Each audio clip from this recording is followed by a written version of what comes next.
Boa tarde, pessoal. Lembrando que essa aula está sendo gravada, então, ao se manifestar, você está concordando com os termos de uso de imagem e som. Eu vou passar aqui para os slides. Pessoal, o que a gente vai estudar na aula de hoje é conhecido como problema de ajuste de curvas. A gente vai ver como encontrar uma curva que aproxima a tendência de um certo conjunto de dados. Você pode ter obtido, por exemplo, por medidas no laboratório, ou por um centro estatístico, ou que está disponível na internet hoje em dia, né? Você tem a maior base de dados no mundo, está na internet.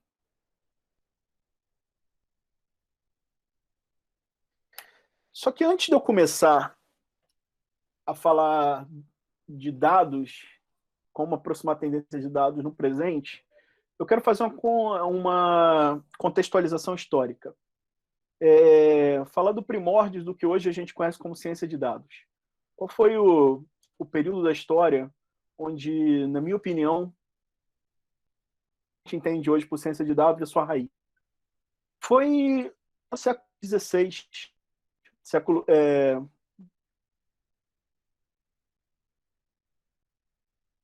XVII, com esses dois camaradas que vocês estão vendo aqui, Johannes Kepler e Tycho Brahe. Eu não sou ninguém para dizer isso, mas para mim eles são modernos. Em que sentido? Com as observações astronômicas que esse camarada aqui da direita fez, esse camarada aqui da esquerda foi capaz de, por inferência empírica, olhando os dados, ele foi capaz de deduzir expressões muito acuradas para as leis que regem o movimento dos planetas, as leis do movimento. Tá? Kepler foi capaz de calcular a trajetória de Marte, por exemplo, com um nível de acurácia muito grande para a época. Tá? E isso aqui começou um novo capítulo na história da astronomia, mas agora, como ciência de dados está ganhando muita importância nos últimos anos, acho que vale a pena fazer uma reflexão histórica e ver que isso aqui também é um capítulo importante para a ciência de dados modernas. Por quê? Porque, filosoficamente, o que a ciência de dados faz hoje é exatamente o que eles já faziam lá atrás. Claro que os métodos se sofisticaram, os instrumentos de obter dados se sofisticaram, principalmente o volume de dados aumentou tremendamente, mas, na essência, o que se faz hoje em ciência de dados é a mesma coisa que eles fizeram lá. Você tentar tirar conhecimento que está embutido numa massa de dados. Tá? Então, Brahe fez medidas ao longo de muitos anos e sobre vários corpos celestes, e Kepler, usando essas medidas depois da morte de Brahe, foi capaz de formular 3 leis de movimento planetário. Né? Vocês lembram da escola que a primeira lei de Kepler diz o quê? Que os planetas não se movem em círculos, mas se movem em órbitas que têm formato elíptico, com o Sol em um dos focos. E essa aqui é a equação paramétrica de uma elipse. Tá? Ele também disse que os planetas varrem áreas iguais em tempos iguais, né? Como está aqui, que você pode formular em termos dessa equação diferencial, e você tem uma relação entre o raio orbital e o período orbital, que depende essencialmente da massa do corpo grande, do Sol, da estrela, e da constante de gravitação universal. Né? Trazendo para os dias de hoje, a principal diferença que eu vejo para o dia de hoje, além de métodos, mas a mais gritante, ao meu ver, é que a quantidade de dados disponível hoje em dia é assustadora. Tá? Isso aqui é um número muito atual. Tá? Esse número aqui, eu peguei nesse site aqui, nessa notícia aqui, que é desse ano. A cada segundo, cerca de 1,7 megabytes de novas informações, não são de informações velhas, tipo, peguei uma foto, copiei ela várias vezes no WhatsApp. 1,7 megabytes de novas informações são criados no mundo por cada ser humano, em média. Para cada ser humano que tem no planeta, temos 8 bilhões e poucos de seres humanos, você cria 1,7 megabytes de dados por dia. a cada segundo. Ou seja, pega 1,7 e multiplica por 8 bilhões, é a quantidade de informação nova que brota no mundo a cada instante, né?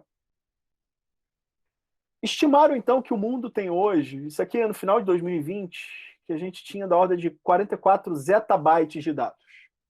Vocês sabem o que é zettabyte ou não? Megabyte, gigabyte, terabyte, petabyte, zettabyte vem depois. Aqui é o quê? 10 a sexta, 10 a nona, 10 a 12, 10 a 15. Não, zeta acho que é mais. Eta, eu acho que é hexa, é 10 a 18 ou 10 a 21. Deixa eu ver aqui.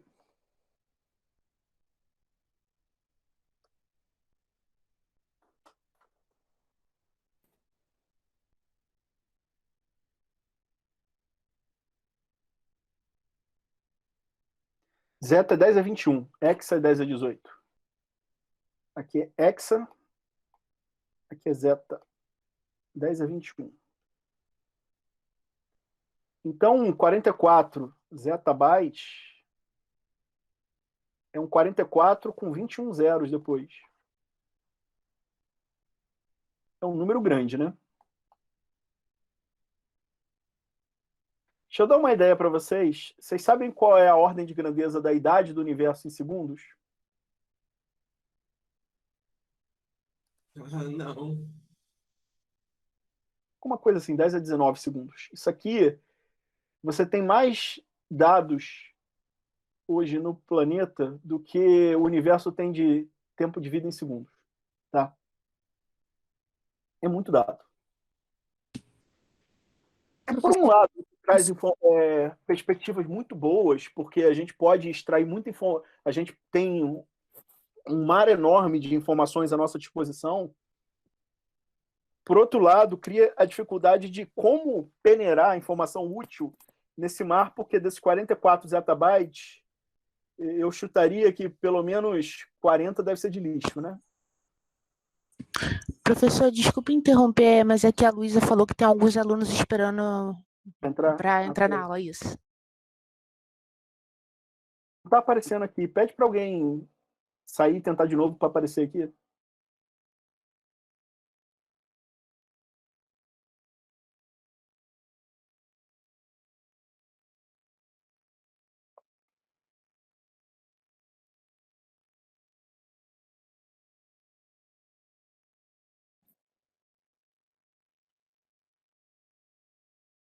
Foi. Então, pessoal, para a gente extrair informação útil desse mar de informação que a maior parte dela é lixo, a gente precisa de ferramentas. Quem fornece essa ferramenta para a gente é a estatística. Tá? É um ramo da matemática que se especializou, que é especializado em o quê? Em inferir padrões a partir de observações, né? A partir de dados.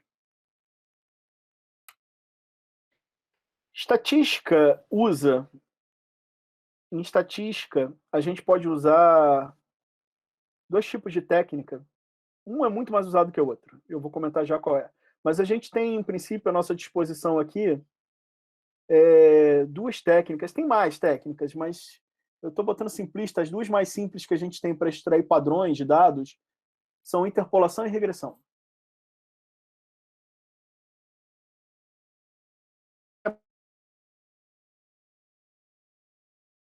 Aqui que a gente tem 1, 2, 3, 4, 5, 6 pontos aqui, não é? Essas duas figuras são idênticas, os pontos são os mesmos. Qual a diferença entre interpolação e regressão? Nas duas técnicas, eu uso uma curva para aproximar o comportamento desses pontos. Cada ponto aqui representando uma observação, um dado, né? Num processo de interpolação, a curva que vai aproximar o comportamento desses dados, ela passa por todos os pontos que eu tenho. Num processo de regressão, essa curva que eu vou obter, ela não necessariamente passa por todos os pontos.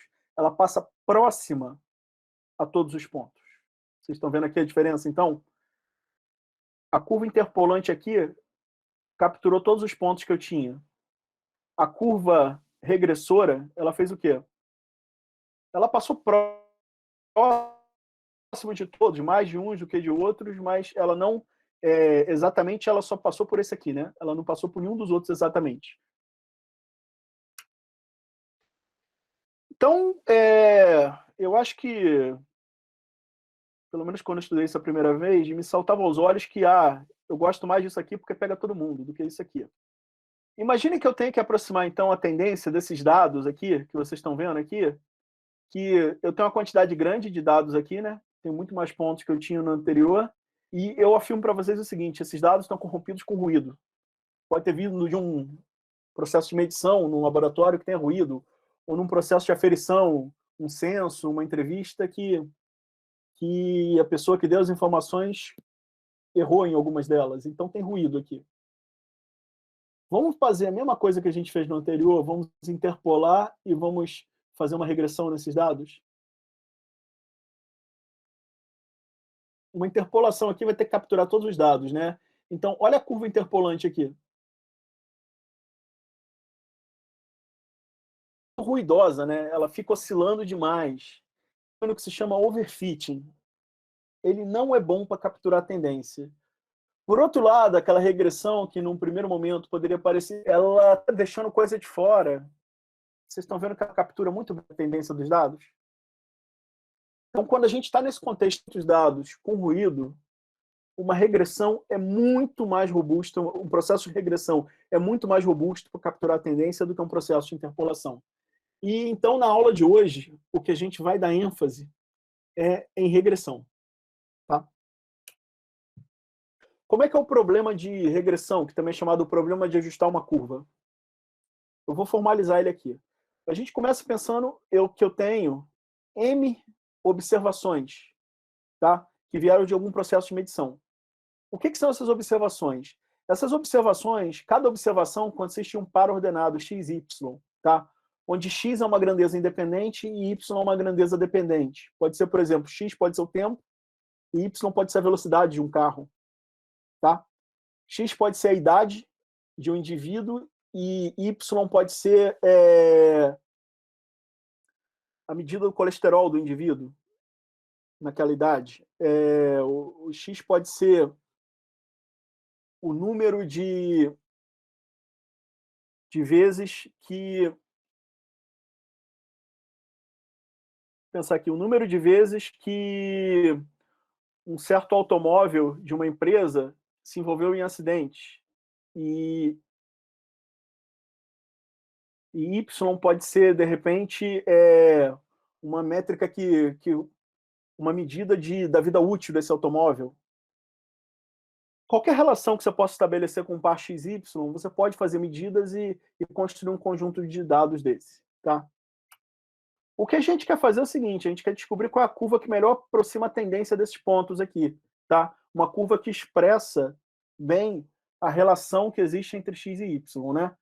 Y é uma função de x. Então, o que eu quero fazer é uma curva que aproxime bem essa função aqui. O gráfico, essa curva aproxime bem o gráfico dessa função, né? Eu vou fazer uma hipótese aqui para eu poder trabalhar, para eu poder desenvolver um pouquinho de teoria nisso. A hipótese que eu vou fazer é que esses m pontos, que são compostos por ordenadas e abscissas e ordenadas, as abscissas são todas distintas entre si. Você não tem duas abscissas iguais. Tá? Então, o xi é diferente de xj para qualquer par ij que você consiga construir aqui dentro dessa amostra de pontos. Qual a ideia do método de regressão? É aproximar a relação que existe entre x e y por uma função f de x. Tá? F não é a relação verdadeira entre x e y. F é uma aproximação para essa relação verdadeira. E eu escolho essa função seguindo um certo critério que vai tentar otimizar essa função em certo sentido. Eu vou definir uma certa medida de erro entre a aproximação que f fornece e a medida y, e vou construir a curva f de modo que essa medida de erro seja mínima. Tá? Eu vou tentar minimizar essa medida de erro em um certo sentido. Ficou clara aqui a ideia? A ideia, pessoal, eu não fiz matemática nenhuma aqui ainda. Eu estou só apresentando o conceitual da ideia. Tá claro? Professor, pode explicar de novo, desde a hipótese, por favor? Eu tenho m pontos. Tá? A minha hipótese é o seguinte. A variável independente aqui, o xi1, x2, xm, x1, x2, x1000, x1 milhão, xm, a variável independente, todos os pontos dela são distintos. Isso é uma hipótese para dizer o seguinte, eu fiz m medidas diferentes, tá? Eu medi em n pontos diferentes nesse processo. Tá? Essa é a hipótese que eu estou fazendo aqui. O x1 é diferente do x2, que por sua vez é diferente do x3, que por sua vez é diferente do x4, e assim por diante. Quaisquer dois valores de x que eu tome são distintos. Tá? E aí eu vou escolher uma função f para aproximar esse processo que minimize uma certa medida de erro. Eu vou mostrar agora como que essa medida de erro pode ser minimizada. O primeiro passo nesse processo aqui, de construir uma regressão, é olhar a tendência dos dados e definir um regressor. Vocês estão vendo esses dados aqui? Vocês podem me dizer uma curva que aproxima bem essa tendência?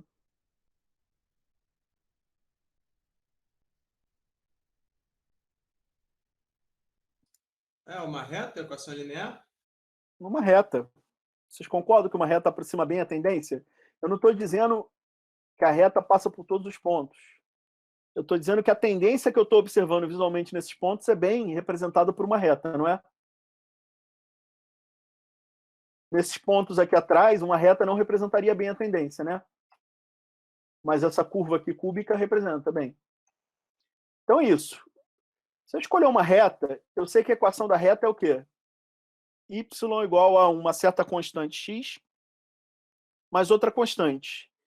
Eu vou chamar essas constantes aqui de alfa e beta. Alfa é o coeficiente angular e beta o coeficiente linear. A função f que eu vou usar, então, para inferir a relação entre x e y é quem? Alfa x mais beta, né? Para eu determinar essa função, que informações que eu preciso especificar, pessoal?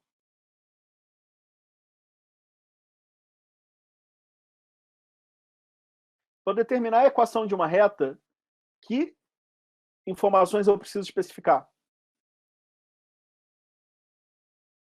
O x e o y? Não. É o alfa e o beta. O alfa e o beta. Eu preciso especificar a inclinação da reta e onde ela corta o eixo y, não é? Isso.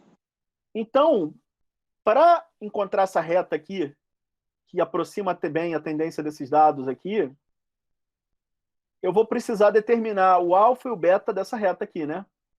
E eu falei que eu determino isso de modo a minimizar uma certa medida de erro que eu tenho aqui. Como é que eu vou construir agora, então, uma certa medida de erro aqui? Imagina aqui o seguinte, em vermelho aqui vocês têm os pontos. Você tem esses pontos aqui em rosa, né? E eu tenho uma reta passando aqui, não é? Vamos pensar para cada ponto vermelho desse, eu tenho um x e y, né? x1, y1, x2, y2, x3, y3. Vamos ver isso aqui no quadro? Professor, com licença, o Rafael está dizendo que tem pessoas querendo entrar.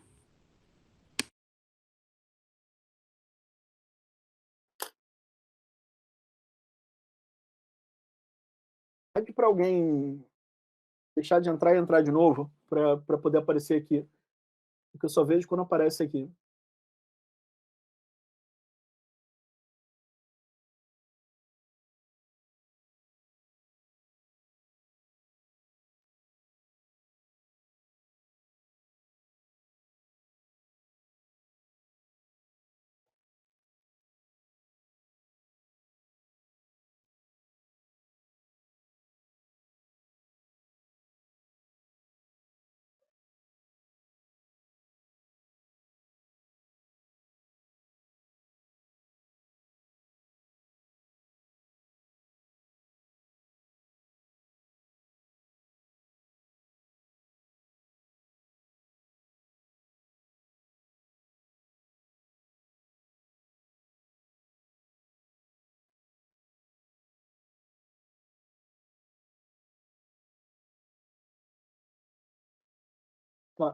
Quando tocar aí, vocês me avisam. Então, eu tenho um conjunto de pontos ali assim, né?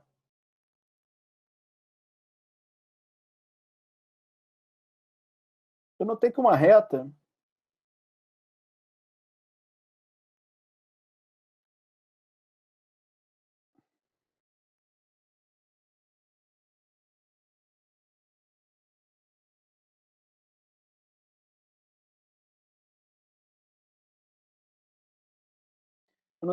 aproxima bem a tendência, né? Esse ponto vermelho aqui,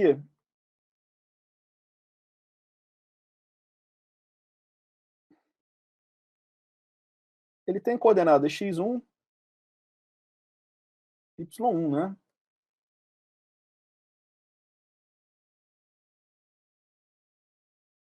Esse outro ponto aqui tem coordenadas o quê? x2, y2. Eu vou pensar um ponto genérico aqui. Um ponto genérico vai ter coordenadas o quê? Eu vou chamar de xk, yk.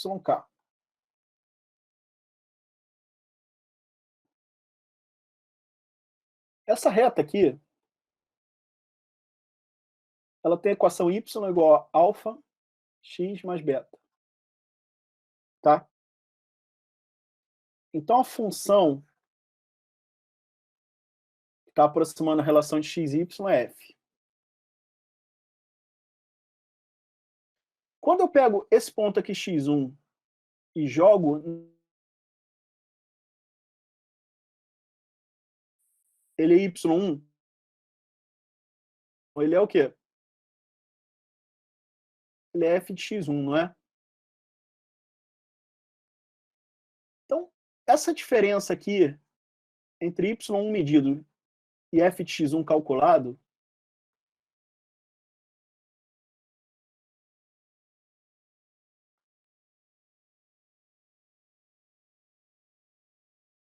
módulo, isso aqui é o erro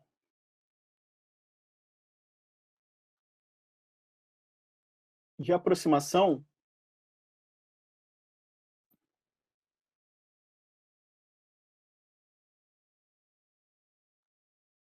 no ponto 1. Vocês concordam comigo ou não?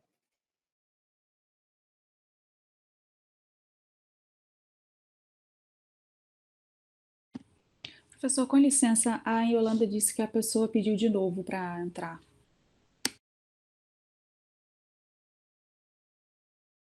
Tá vendo? Eu escuto um barulhinho quando aparece, a pessoa pede.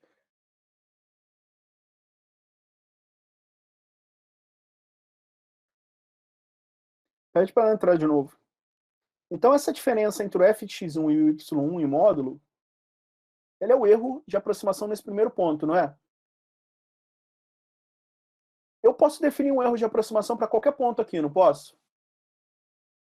Como é que vai ser esse erro de aproximação no ponto K? Módulo de yk menos f de xk. Corresponde, esse EK corresponde a esse comprimento aqui, não é?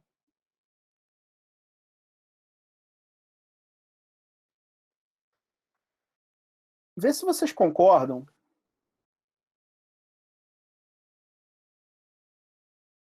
que faz sentido eu definir uma métrica de erro, então, somando todos esses erros individuais.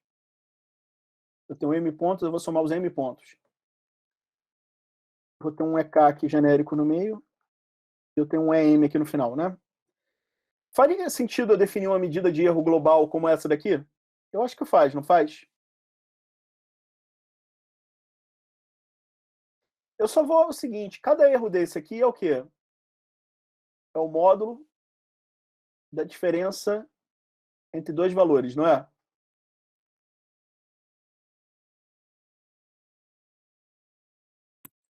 Pessoal, vamos lembrar do cálculo 1.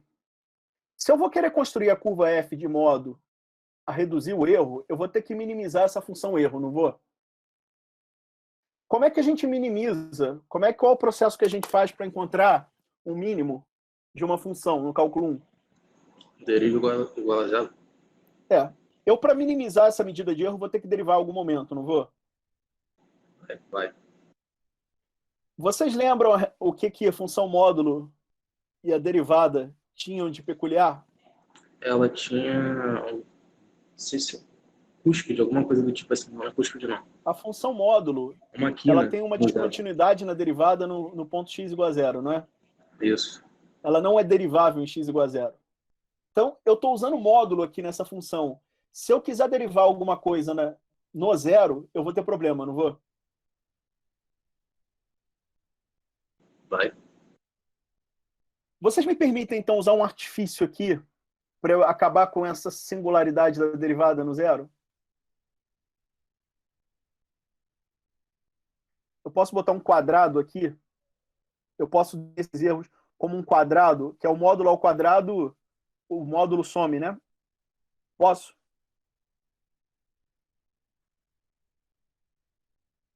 Se eu usar como medida de erro não a diferença em módulo, mas a diferença ao quadrado, vocês concordam que acabou o problema da diferenciabilidade? E por conta disso, eu vou chamar essa aqui de E2, porque eu estou usando quadrado. Eu vou chamar essa medida de erro aqui de erro quadrático. Tá? Professor, mas essa diferença não vai aumentar, não? Tipo, porque você vai levar ao quadrado a diferença. Então, teoricamente, os valores são, a diferença vai ser um pouco maior, não? Se o erro for pequeno, quando eu levar ele ao quadrado, vai dar menor ainda, concorda? Esse erro quadrado.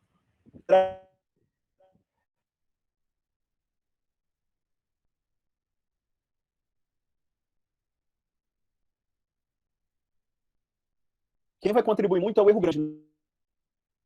Minimizar o erro quadrático, eu vou os erros grandes. Tá?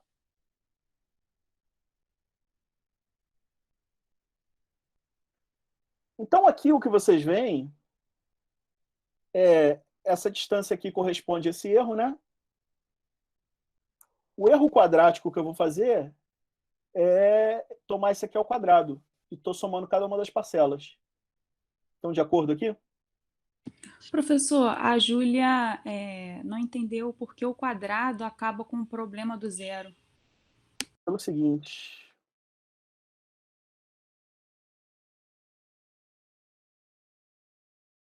Módulo de x tem esse problema aqui, não é?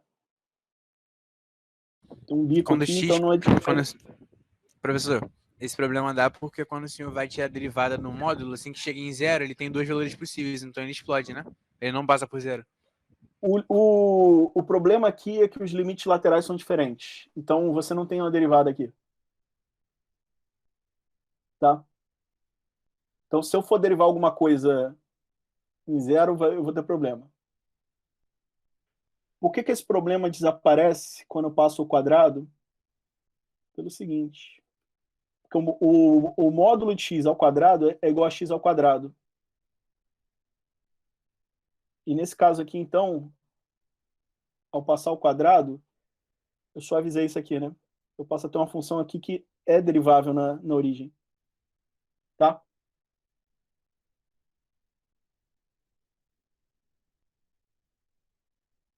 Ela disse que entendeu, professor.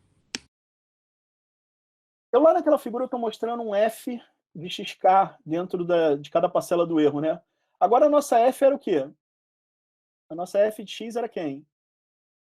Era alfa x mais beta. Então f de xk é alfa xk mais beta, né? Então tá aqui. A gente vê o seguinte, esse erro quadrático, ele é uma função de alfa e beta, é uma função de duas variáveis que dependem de alfa e beta, porque o x1, y1 eu conheço, ym, xm eu conheço, são números conhecidos. O que é desconhecido aqui é o alfa e o beta. Então, se eu quero escolher aquela reta para minimizar esse erro quadrático, o que eu tenho que fazer minimiza essa função aqui. A gente encontra isso como? Derivando, né? Deriva igual a zero. Como é um problema com duas variáveis, eu vou derivar com relação a cada uma delas. É a mesma coisa fazer o gradiente de E igual a zero, né? Uhum. Me ajuda a derivar isso aqui? Quando eu derivar isso aqui com relação a alfa, o que vai acontecer?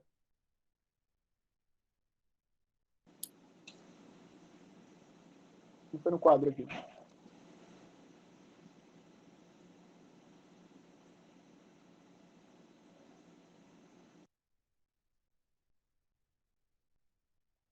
Alfa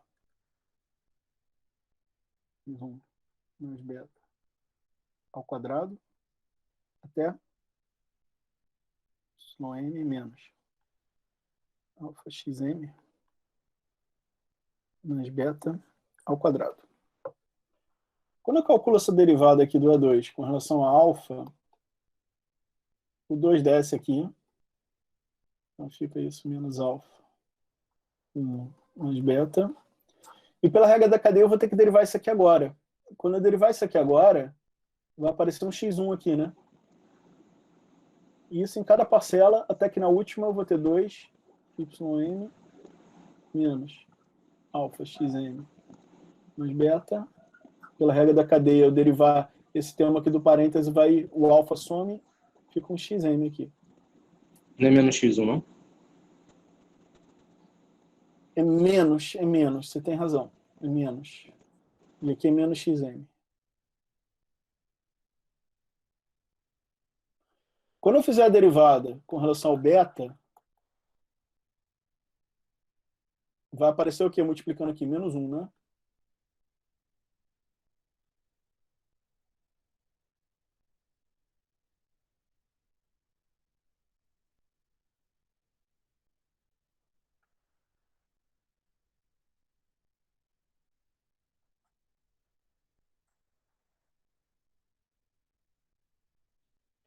Eu igualei isso a zero, igualei isso a zero. Eu tenho duas equações com duas incógnitas, né? Alfa e beta. Concordam? Sim. Eu vou dar uma arrumada nessas equações aqui, e se eu arrumar elas, elas vão ficar desse jeito aqui. O que isso aqui está lembrando, gente? Um sistema linear em alfa e beta, não é?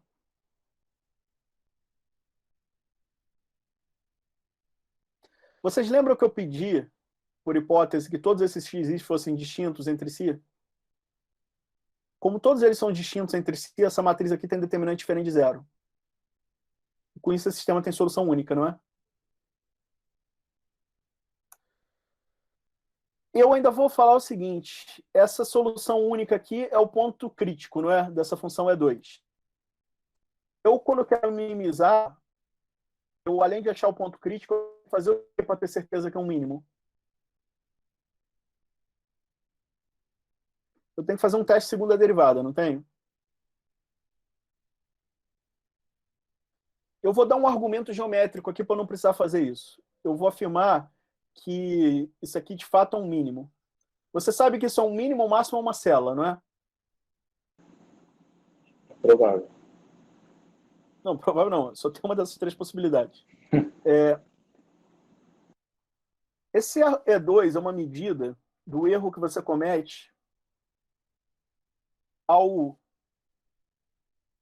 tentar passar essa reta próxima a esses pontos, não é?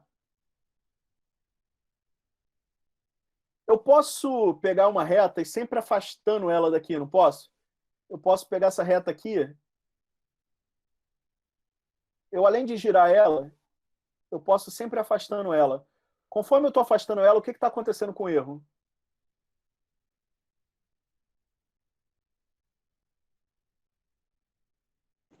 Aumenta. Esse erro aqui, ele depende da distância do ponto à reta, não é? Dos pontos à reta. Conforme eu vou afastando elas, o erro está ficando cada vez maior, não é? Sim. Eu posso afastar essa reta indefinidamente, em qualquer direção, não é? O erro pode ser tornado arbitrariamente grande. Então, o limite do erro é o quê? É infinito. Você não tem um erro máximo. Por outro lado, se eu fosse capaz de fazer a reta passar por todos os pontos, o erro seria zero, concorda? Eu não sou capaz. mas eu consigo ajustar ela de um modo que esse erro vai ficando cada vez menor, até que eventualmente ele chegue num limite. Vocês estão vendo geometricamente, então, que tem um limite aqui para essa função erro, um limite inferior, bem definido? Isso é um mínimo global, né? Tá? Então, esse ponto crítico que você acha aqui, de fato, é um mínimo global. Se você fizer um teste de segunda derivada aqui, derivadas parciais, você vai ver que isso, de fato, é um mínimo global. A matriz hessiana vai ser positiva definida. Eu quero fazer um experimento computacional agora, pessoal. Vocês estão vendo esse código aqui?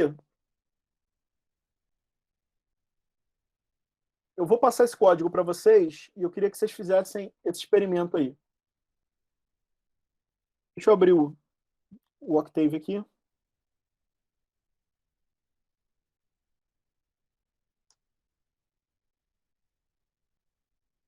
Professor, Sim. a partir de que método que a gente pode usar da coisa para fazer o trabalho 2, segundo trabalho? A partir da aula de hoje, vocês vão ter condições de fazer o trabalho 2.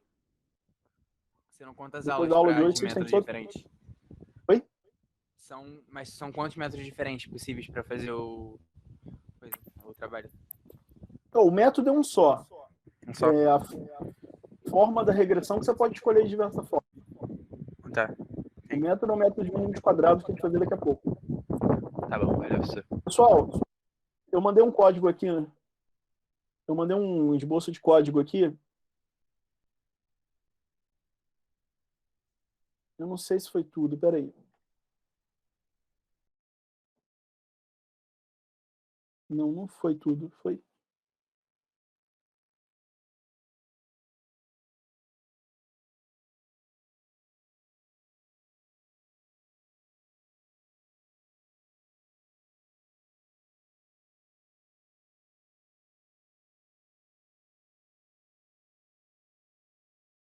Professor, seu microfone está mutado.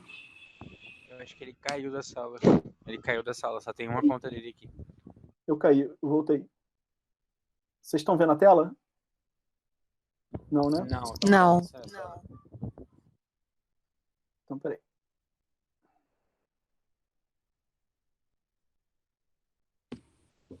Agora sim, apareceu. Pessoal, eu mandei aqui no chat o código desse programa que vocês estão vendo no slide aqui. Eu queria que vocês executassem ele no dispositivo de conta de vocês. Só copiar e colar. Vai no Nock, no Cocalc e no Octave. Deixa eu explicar o que esse código está fazendo. M igual a 10, esse M aqui, é o número de pontos, tá? Então eu estou pegando 10 pontos. O que essas duas linhas aqui vão fazer agora é o seguinte, eu vou gerar números aleatórios, 10 pontos aleatórios para o x, e com base nesses 10 pontos aleatórios, eu vou calcular a equação da reta o seguinte, a reta que eu quero é menos 2x mais 1. Está aqui. Só que medidas sempre tem ruído. Imagina que eu for medir o processo que essa reta aí representa, então eu estou botando mais um número aleatório aqui para emular o ruído de medição, tá? Então, esse ruído aqui vai fazer com que esses pontos que vocês vão ter não fiquem perfeitamente em cima dessa reta aqui. Depois, o que eu estou fazendo aqui é construir essa matriz que está aqui. Essa matriz aqui, na primeira coordenada, na linha 1, coluna 1, ela tem o somatório dos quadrados dos pontos das abscissas das amostras. Na linha 1, coluna 2, ela tem a soma das abscissas. Na linha 2, coluna 1, ela tem a mesma soma das abscissas, a matriz é simétrica. E na linha 2, coluna 12, ela tem o número de pontos.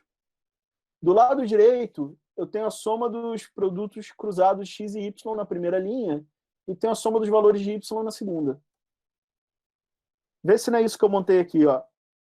Soma do quadrado de x, soma de x, número de pontos, soma dos produtos cruzados e soma em y. Esse sistema linear aqui, a gente sabe resolver no Octave, é A contra a barra B, né? Esse vetor x aqui, então, ele vai ter na primeira coordenada o alfa e na segunda coordenada o beta. Concordam comigo? Eu agora vou construir a equação da reta para eu poder plotar ela. Eu vou fazer um x-fit, que vai ser um vetor de pontos para eu plotar a reta, que vai do menor ponto que eu tenho na amostra aqui, variando de 0,01 unidades até o maior ponto. Eu não usei os mesmos pontos daqui porque são 10 pontos apenas e são sorteados de maneira aleatória. Aqui eu estou construindo um vetor para plotar bem refinado. E a equação da reta vai ser o quê? Vai ser o alfa x mais o beta. O alfa está na posição x1 e o beta na posição x2. Depois eu dou um plot aqui. Ó. Eu vou plotar os dados e esse Ozinho M vai plotar em magenta com os dados em círculo. O x-fit, y-fit vai ser uma linha contínua azul. Esses comandos aqui é para nomear, para dar nome aos rótulos dos eixos e para botar a fonte grande. Vocês executaram o programa e viram o que deu? Não.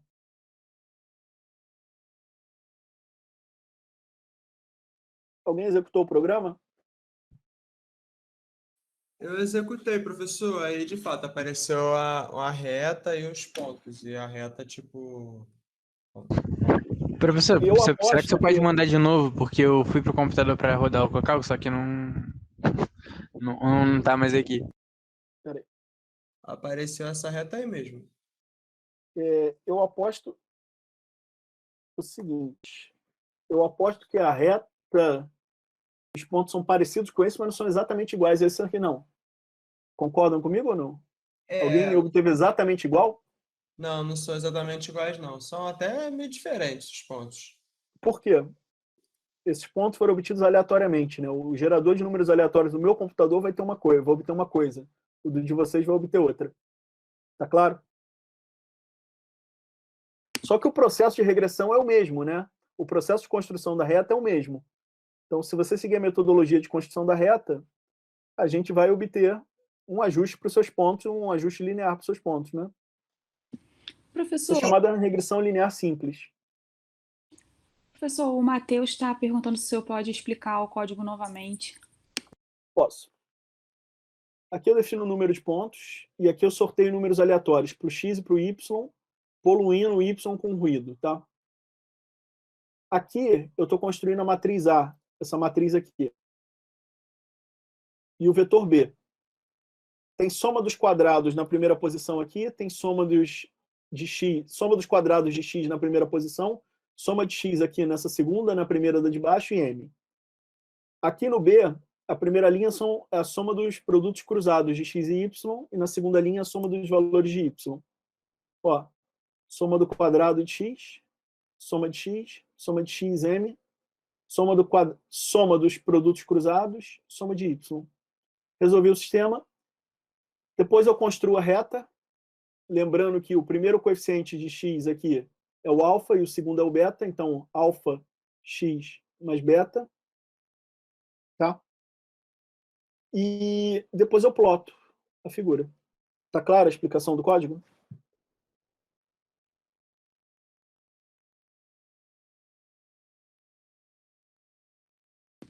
Ele disse que sim, professor. Tá. Vamos seguir adiante. Aqui, pessoal, os pontos estão... Uma reta representa bem essa tendência desses pontos, né? Agora, e se a tendência não for uma reta?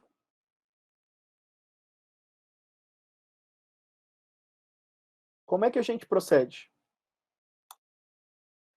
É o que a gente vai ver aqui agora. A gente vai ver aqui agora como fazer uma regressão linear no caso geral, tá? Isso aqui é um problema chamado regressão linear pelo seguinte. Aqui, não é porque eu ajustei uma reta que é uma regressão linear, somente. É porque o problema de minimização do erro, ele é linear nos parâmetros que eu estou ajustando. Lá eu fiz alfa, x mais beta. Mas aqui eu quero fazer uma função um pouco mais complicada. Eu quero fazer uma função alfa 1, φ1 de x, alfa 2, φ2 de x, alfa n, φn de x. O que são esses φs? Φs são funções que vocês vão escolher. Por exemplo, se eu quiser ajustar isso aqui, Alguém tem uma ideia do que pode ser isso aqui?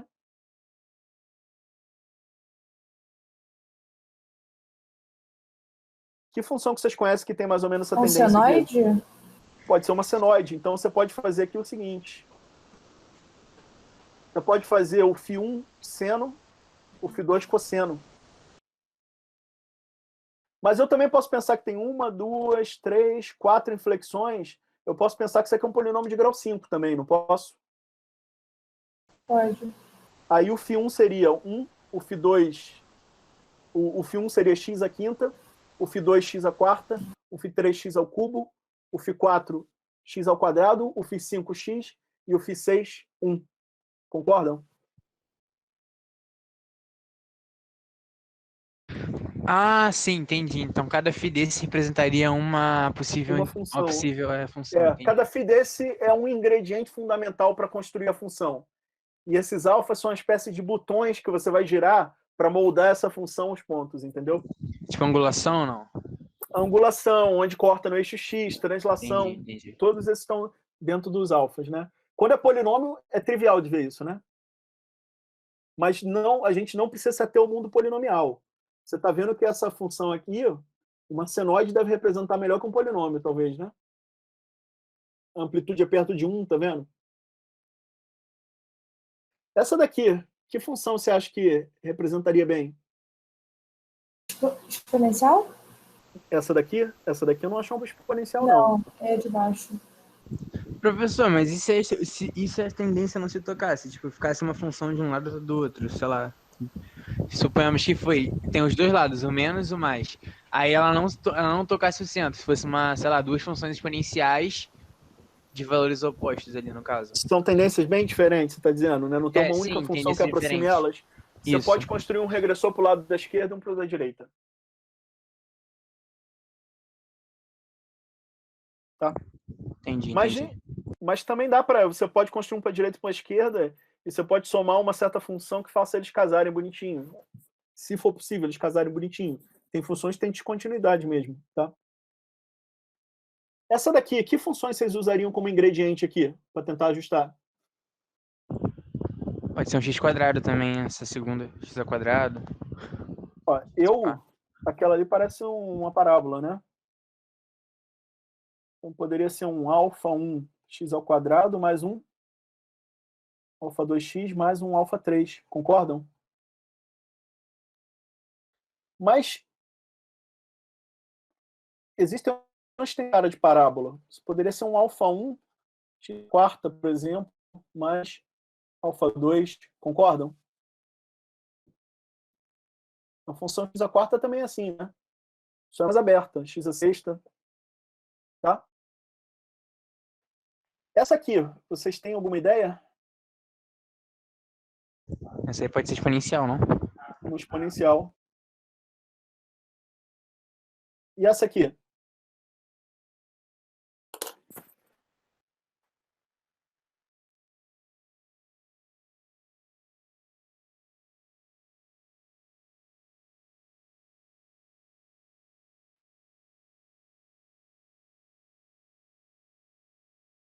Eu vou dizer uma função que aproxima bem isso aqui, um arco tangente. Tá? Então, esse exercício que a gente acabou de fazer, essa primeira parte, escolher a função de regressão. Aqui na escolha da função de regressão, nós temos dois ingredientes. Você tem primeiro as funções que vão construir a cara da função que você está procurando, e você tem os parâmetros de ajuste, que tem que ser determinados para moldar a curva aos pontos, né? São botões que você vai girar para moldar a curva aos pontos. Para girar esses botões, você gira esses botões no sentido de tentar minimizar uma certa função que mede o erro, né? Então você tem que definir uma medida de erro. E a mais usual nesse tipo de problema é o erro quadrático que a gente já viu, né? O erro quadrático é esse somatório do yk menos f de xk ao quadrado. E esse f, como ele depende dos alfas, esse E2 aqui, ele é uma função dos alfas, né? Eu derivo igual a zero tentando minimizar. O que vou mostrar nos próximos slides para vocês é que essa expressão aqui, ela tem uma conexão com a norma de certos vetores, de um certo vetor, que a gente vai chamar de vetor resíduo, tá? Então, os parâmetros de ajuste são escolhidos de modo que eles minimizem a norma desse vetor resíduo aqui, tá? O que é esse vetor resíduo, eu vou deixar claro já já. Então, a gente escolheu a função aproximante com essa cara aqui. Vocês me deram essa função, ela tem N parâmetros a serem ajustados, né? Tem N botões para eu girar. Vê se vocês concordam que se eu jogar o x1 de entrada aqui, o número que vai sair é próximo, se isso for um bom aproximante, esse número vai ser próximo do y1. Concordam? Se eu jogar o x2 de entrada aqui, o número que vai sair da f deve ser uma aproximação para y2. E se eu jogar o xm, que é o último ponto de entrada, o número que sai aqui é uma aproximação para o ym. Isso aqui não está lembrando um sistema linear, pessoal? Porque esses alfas são desconhecidos. Os φs são conhecidos, então quando você joga o x1 num φ da vida, só um número aqui. Então esses camaradas aqui são números. Quem são incógnitas aqui são esses alfas. Isso aqui está lembrando um sistema linear, não está? Vê se vocês concordam que eu fizer linha por coluna aqui, vai dar isso aqui. E o lado direito está aqui os y. Só que eu não tenho uma igualdade, eu tenho uma aproximação. Então, no fundo aqui, eu tenho um sistema AX aproximadamente B. Podemos olhar dessa ótica?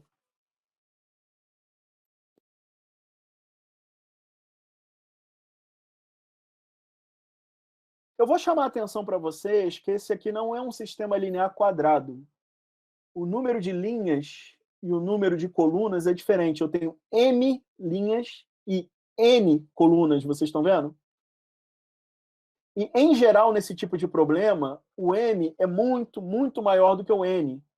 Porque o M é o número de medidas. A gente já viu aqui, ó. Aqui eu tinha 10 medidas e 2 parâmetros para se ajustar. Aqui eu tenho muitas dezenas de medidas, e se isso for uma senoide, eu vou ter 2 parâmetros para ajustar.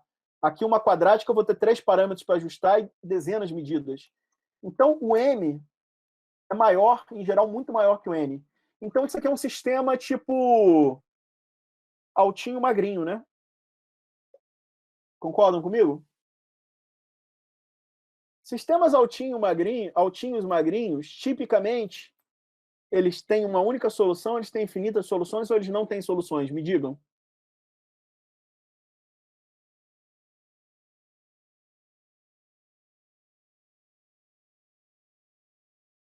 A gente viu isso lá na primeira aula de sistemas lineares, pessoal. Esse sistema aqui, tipicamente, tem uma, infinitas ou nenhuma solução?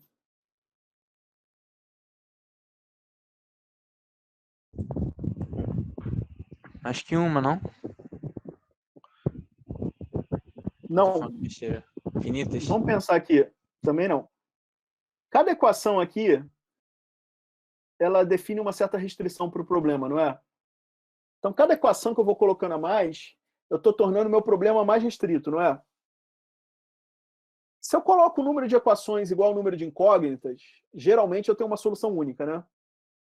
Mas quando eu coloco mais equações que incógnitas, eu estou restringindo muito o espaço que essas incógnitas têm para morar. O que acontece em geral nesse caso? Eu acabo terminando com um sistema sem solução, né? Então, em geral, esse sistema não tem solução. Estamos lascados, né? Eu queria encontrar a curva que aproxima bem esses pontos e o sistema que eu tenho que resolver aqui não tem solução. Mas isso faz todo sentido. Porque essa curva que eu estou procurando, ela não passa por todos os pontos. Eu só teria uma igualdade aqui se ela tivesse em todos os pontos, concordam? E não é isso que eu quero fazer. Eu quero que ela seja próxima. Então, é natural que esse sistema não tenha solução. Tá? O que eu tenho que fazer é o seguinte. Eu tenho que encontrar uma certa noção de não é uma solução, mas algo que imite uma solução aqui para esse problema. E vocês lembram que eu resolvi esse problema de modo que, escolhendo a f, a tentar minimizar aquela medida de erro? O que imita uma solução aqui desse sistema é escolher os alfas de modo que eu minimize aquela função erro lá. Agora, eu vou fazer uma conexão daquela função erro com essa matriz A e com esse vetor B. E com esse vetor X. Como? Vamos pensar o sistema AX igual a B. A situação que a gente tem, as colunas da matriz A, elas geram um certo espaço vetorial. E cada vetor nesse espaço vetorial é uma combinação linear do tipo AX. É uma combinação linear das colunas de A, que eu posso representar por AX. O sistema não ter solução significa que não existe nenhuma combinação linear das colunas de A que produz o vetor B. Então, o vetor B mora fora desse plano gerado pelas colunas de A. É a situação que vocês estão vendo aqui.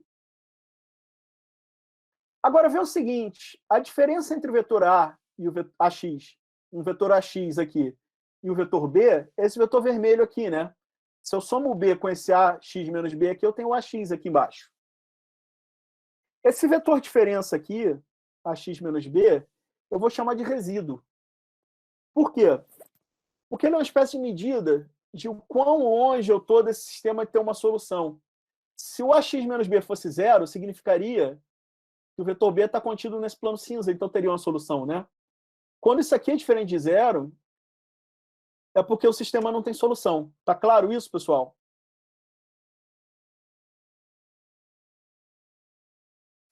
Acho que Então, a minha ideia aqui é o seguinte, é tentar encontrar entre as infinitas possibilidades de x que tem dentro desse plano aqui, uma que faça o seguinte, que faça esse vetor resíduo aqui ser o menor possível. E a escolha que faz isso, vê se vocês concordam, que é um x que corresponde à projeção ortogonal desse B nesse plano. Esse azul aqui que vocês estão vendo desenhados, ele é a projeção ortogonal de B nesse plano, não é? Esse é o x cuja combinação linear aqui é a mais próxima possível do B, é a menos distante. Tá claro? O que eu vou ensinar agora a vocês é como calcular esse x aqui. A gente sabe que o vetor B não pertence a subespaço AX. Isso significa que o AX menos B, esse vetor resíduo, ele é ortogonal ao subespaço AX. Agora, em álgebra linear, ortogonalidade é uma relação que quem indica é o produto interno, não é? Se dois vetores são ortogonais em álgebra linear, o produto escalar, o produto interno entre eles é o quê? É zero. Então, vamos ver aqui um pouquinho dessa geometria. Eu tenho aquele plano ali. Professor, desculpe interromper, mas o João Pedro ele pediu se o senhor poderia explicar a última parte, não é isso, João? Tá. Essa geometria aqui é a geometria desse sistema linear aqui. Eu já falei lá atrás que você pode interpretar um sistema AX igual a B como uma combinação linear das colunas de A produzindo B. É uma mistura, eu uso as colunas de A como ingrediente, misturo elas, pondero elas de modo a construir o vetor B. Se o sistema tem solução, existe uma combinação linear, existe uma ponderação desses vetores da coluna que eu posso fazer uma mistura deles e produzir o B. Se o sistema não tem solução, significa que não existe nenhum número que eu coloque ali no X que vai misturar as colunas de A para produzir o B. Como esse sistema ali normalmente não tem solução, o B está fora desse subespaço gerado pelas colunas de A. Tá? Esse vetor resíduo aqui, que é o AX menos B, o que ele faz é, ele mede a distância, o quão distante o B está do A. Se a distância fosse zero, o B estaria no A, o sistema teria solução. Sempre que isso aqui for diferente de zero, o tamanho desse vetor aqui, significa que o sistema não tem solução. O que eu estou tentando fazer é encontrar um x que faça esse vetor resíduo aqui ser o menor possível. E essa figura me mostra que isso é o menor possível aqui, nessa projeção ortogonal, né?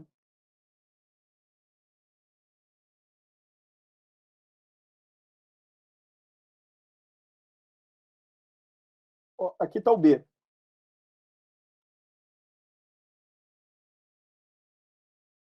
Esse aqui é um x possível, esse aqui é outro x possível, esse aqui é outro x possível.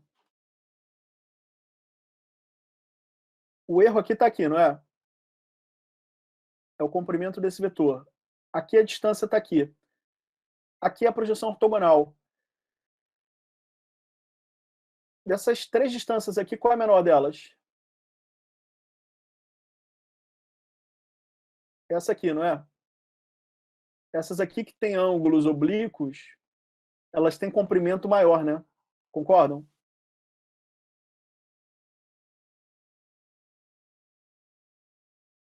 Então eu escolho o x aqui de modo a minimizar essa distância.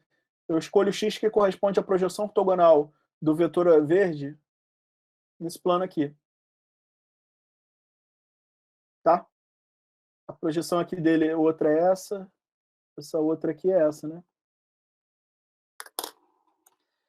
Então, eu sei que esse vetor resíduo ele é ortogonal ao subespaço AB, AX. Se eu tenho um vetor aqui que ele é ortogonal, significa que o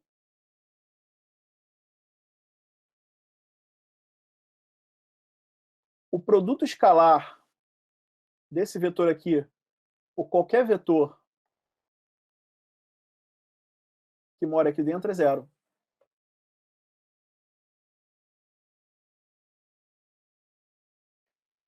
Então eu vou fazer o seguinte, eu vou fazer o produto escalar disso aqui com a primeira coluna.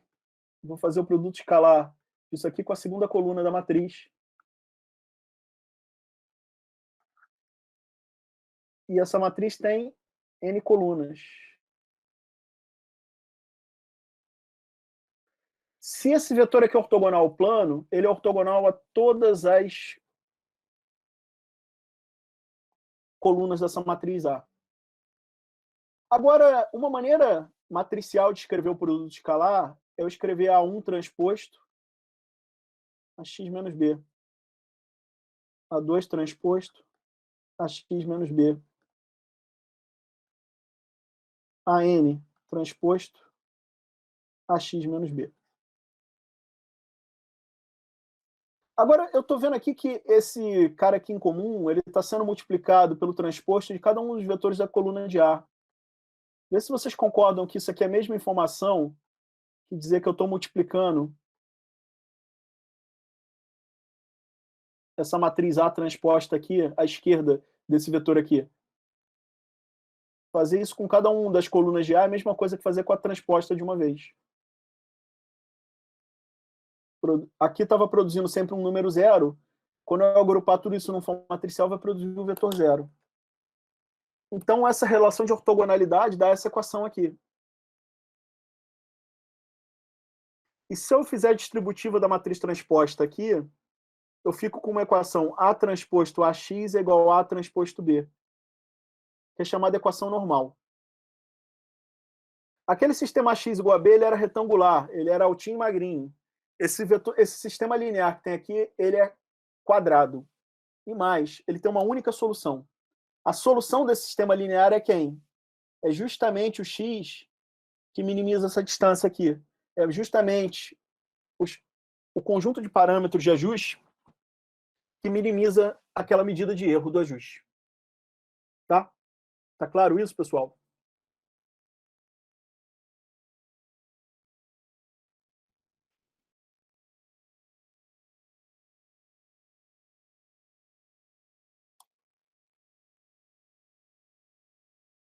Eu vou seguir adiante. Isso aqui foi um raciocínio geométrico para deduzir a solução desse sistema. Eu poderia fazer algo analítico também. Esse meu vetor resíduo, o tamanho dele é a norma dele, né? Eu minimizar a norma ou minimizar o quadrado da norma, tanto faz. Só um eu vou usar raiz quadrada na expressão da norma, o outro eu vou tirar raiz quadrada. E multiplicar por meio também tanto faz. Então eu estou colocando esse 1 meio aqui, esse quadrado aqui, simplesmente para facilitar as contas de derivada que eu vou fazer agora, tá? A norma de um vetor no Rn, a norma de um vetor V, ela, por definição, é o produto escalar do vetor V com ele mesmo. Tá?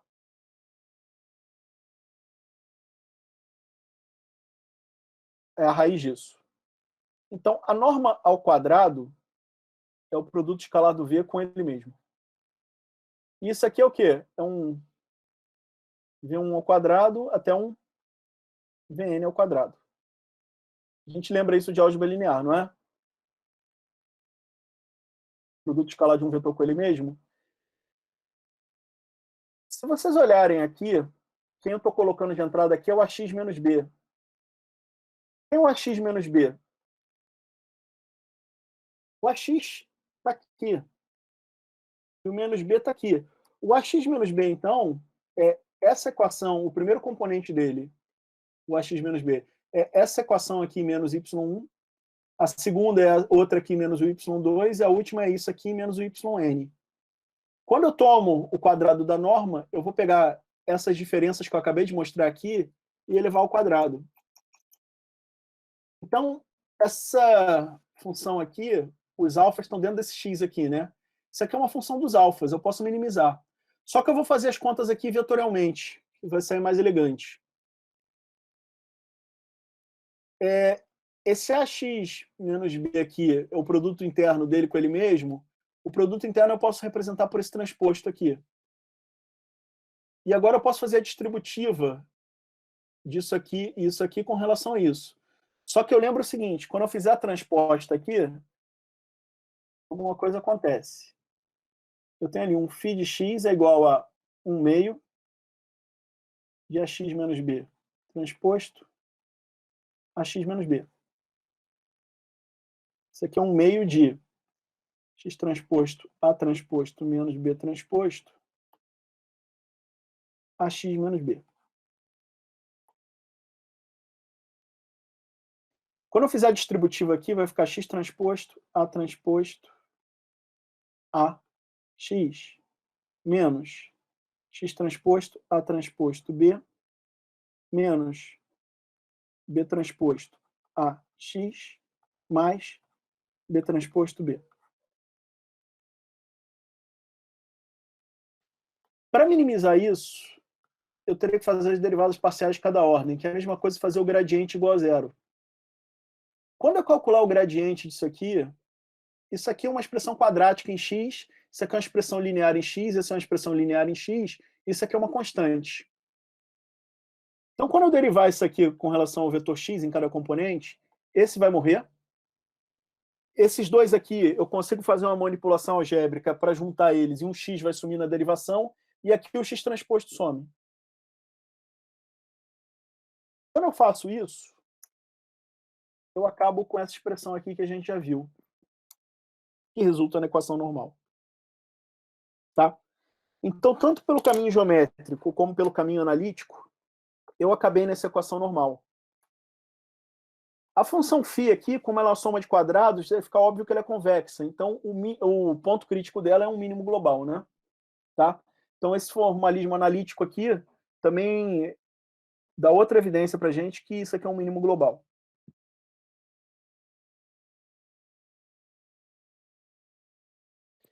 Então, eu vou formular isso que a gente acabou de ver, esse desenvolvimento, na forma de um teorema, o teorema do método dos mínimos quadrados. Eu quero resolver um problema de mínimos quadrados, eu quero ajustar uma curva. Para isso, eu tenho que minimizar esse vetor resíduo aqui, tá? Onde essa matriz aqui, a única hipótese que eu vou fazer ela é que ela tem posto n. Tá? O número de linhas não nulas, quando eu escalono ela, é igual ao número de colunas. Esse problema tem uma solução única, que é a solução dessa equação normal aqui. Vamos resolver essa equação normal aqui no quadro? A equação normal ela é A transposto A x igual a A transposto B. Eu vou inverter essa matriz aqui. Isso aqui vai dar x igual a A transposto A inversa A transposto B. Eu tenho uma certa matriz aqui multiplicando B, não é a matriz inversa de A. Mas é uma matriz que foi construída com A transposta e com a inversa de A, né?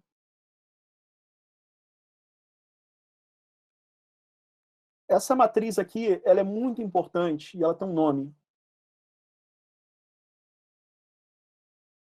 Ela é chamada pseudo inversa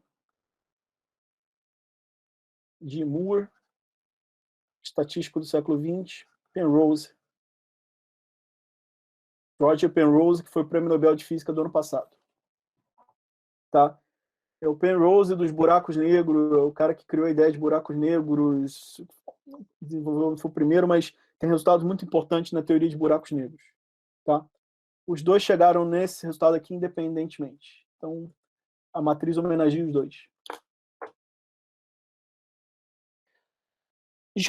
Do ponto de vista operacional, eu quero resolver esse problema aqui, né? A x aproximadamente b. Eu multiplico pelo A transposto dos dois lados, fico com um sistema menor, simétrico, positivo, definido, e resolvo ele. Tá? Então, computacionalmente, eu vou ter três formas de resolver isso aqui. Como o sistema é simétrico, positivo, definido, essa matriz A transposta é simétrica, positiva, definida, e é fácil ver isso,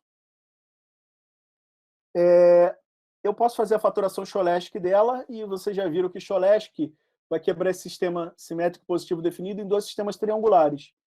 E aí eu resolvo por substituição. Então, o algoritmo Cholesky aqui, a receita do Cholesky é o quê? Eu tenho que construir o produto A transposto A e o produto A transposto B. Faço a fatoração Cholesky dessa matriz e resolvo dois sistemas por substituição. Eu só preciso lembrar que a matriz A não é quadrada aqui, então o custo computacional de construir esse produto aqui é muito maior, em geral, do que o de fazer a fatoração Cholesky. O custo computacional aqui, então, é n ao quadrado, mais 1/3 de n ao cubo. O n aqui está o cubo, só que o m é muito maior que o n. Então, o termo que vai ser maior aqui, em geral, vai ser esse aqui. Isso aqui é um cubo de um número pequeno, mas isso aqui é um quadrado com um coeficiente muito grande. Então, uma função quadrática com coeficiente muito grande, ela cresce mais rápido que uma cúbica com coeficiente pequeno, no longo prazo. Tá? Essa é uma maneira conceitual que vocês têm para resolver isso aqui. Pode fazer computacionalmente, mas ela não é a mais usual, por questões de instabilidade. Tá? Pode ter algumas situações que esse sistema aqui seja mal condicionado, e aí, no caso, usar a fatoração QR é mais adequado. Como é que seria, então, a resolução desse sistema ali para uma fatoração QR? Vou dar uma pincelada aqui para vocês. Eu tenho a equação normal. E eu acabei de mostrar para vocês que o x que resolve isso aqui é o quê? É o A transposto A inverso A transposto B. A matriz A, eu vou fazer a fatoração QR dela. Q ortogonal, R triangular superior, né? Se eu substituir esse QR aqui, dentro do parêntese, quando eu transpor, vai virar um R transposto, Q transposto. Aqui vai ter um Q, um R, e aqui tem uma inversa. Aqui vai ter um R transposto, Q transposto e um B. Isso aqui veio da transposta daqui, né? Como que é ortogonal, uma matriz ortogonal, se a inversa dela for a transposta, né? Esse produto aqui vai dar uma identidade. Então eu fico com R transposto, R inversa, R transposto, Q transposto B. E a operação de inversão aqui vai fazer isso aqui, R é menos 1, R é menos T inversa da transposta, R transposta, Q transposto B.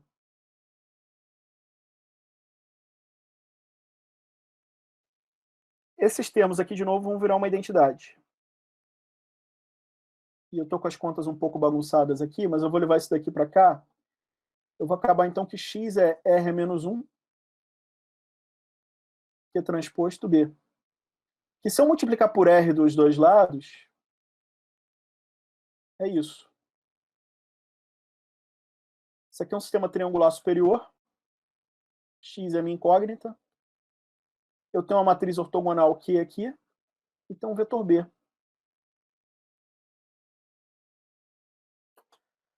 A fatoração QR, então, partindo disso aqui, ela torna esse problema de mínimos quadrados um problema onde eu tenho que calcular uma fatoração tipo QR, eu tenho que calcular esse vetor lado direito, que é transposto B, e depois eu tenho que fazer uma substituição regressiva nesse sistema triangular.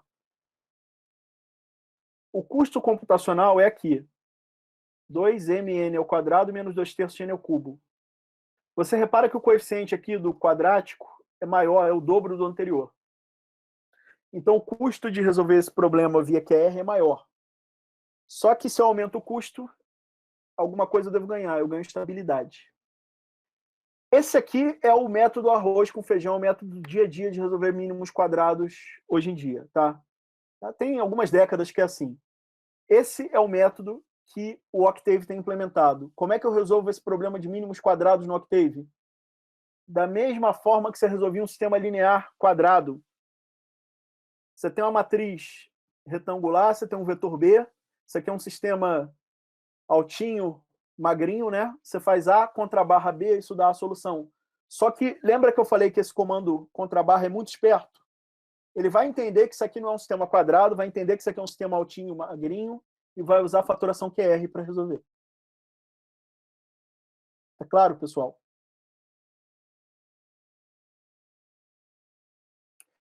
Eu posso fazer por SVD também, tá? Eu não vou dar muitos detalhes do SVD, mas o SVD, se eu fatorar a matriz A no SVD e fizer uma certa álgebrazinha com as matrizes, eu vou quebrar essa equação normal original em dois sistemas. Na verdade, um sistema diagonal, que é fácil de resolver, e o x vai ser obtido pegando a solução desse sistema diagonal e multiplicando por uma matriz ortogonal. O problema é que o custo computacional aqui é muito maior, tá? Então, a comparação de custo e estabilidade. Usando o Cholesky como referência, o QR custa mais esse fator aqui, que depende do tamanho do M. O SVD custa esse aqui. Você vê que tem 33 aqui e aqui era menos 2, né? Você tem pelo menos uma ordem de grandeza a mais aqui.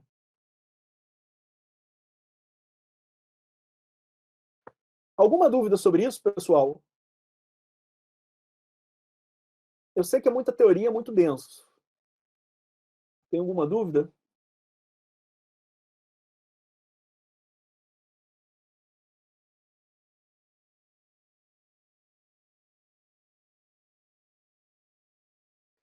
O que eu quero fazer agora no final da aula são alguns exemplos onde a gente vai usar isso aqui para ajustar curvas. A gente vai usar esse formalismo de mínimos quadrados que a gente aprendeu na aula de hoje para ajustar algumas curvas, tá? E o primeiro problema que eu vou mostrar aqui para vocês é um problema de queda livre de uma altura que está próxima do nível do mar. Um problema de queda livre próximo da superfície da Terra, de modo que a altura do objeto em queda ela pode ser razoavelmente bem descrita por essa equação cinemática aqui. A altura em função do tempo é 1/2 do quadrado do tempo vezes a aceleração da gravidade, mais o produto da velocidade inicial pelo instante de tempo, mais a posição inicial. E aqui a gente tem algumas medidas. Alguém mediu um objeto em queda aqui, colocou um sistema de referência aqui orientado para cima, tá? Então, alguns valores estão abaixo, significa que está abaixo do nível 0 do sistema de referência, mas inicialmente começou um pouquinho acima. Eu tenho um código aqui que eu vou dar para vocês, eu gostaria que vocês executassem esse código, eu só queria explicar. Esses pontos da tabela, a altura e o tempo, estão guardados nesses vetores de dados aqui. E como aqui a altura está em centímetros, eu estou multiplicando por 10 a menos 2 para que isso aqui esteja em metro. É importante eu usar as unidades no sistema internacional para eu não ter erro de unidade no cálculo dos parâmetros. A matriz A aqui dessa regressão vai ser o quê? Se você voltar aqui atrás, a matriz A tinha nas colunas dela o quê? As funções φ que eu usava para construir o meu regressor. Agora, esse regressor S de t aqui, quem é ele?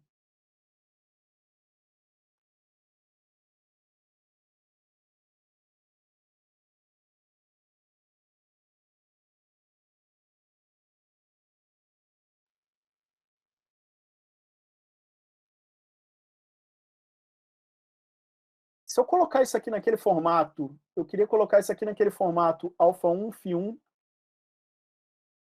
mais alfa2, φ2 de t, mais alfa3, φ3 de t. Vocês podem fazer essa correspondência disso aqui para essas variáveis aqui?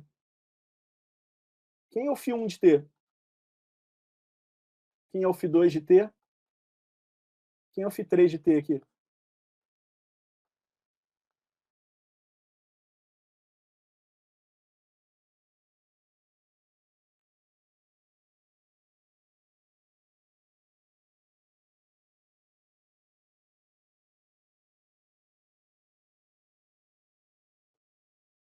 Vocês concordam comigo ou não?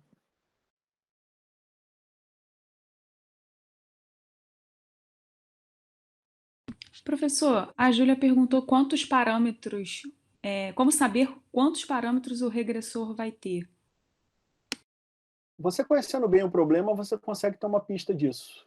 Não conhecendo, é tentativa e erro. O mundo real não tem resposta de livro, de vestibular, que tira tudo da cabeça, ou é assim. O mundo real você tem que quebrar a cabeça mesmo, tá, pessoal? Aquela matriz A, ela vai ter nas colunas aqui 1/2 de t ao quadrado, na primeira. Ela vai ter os valores de t na segunda. E ela vai ter constantes iguais a 1 na terceira.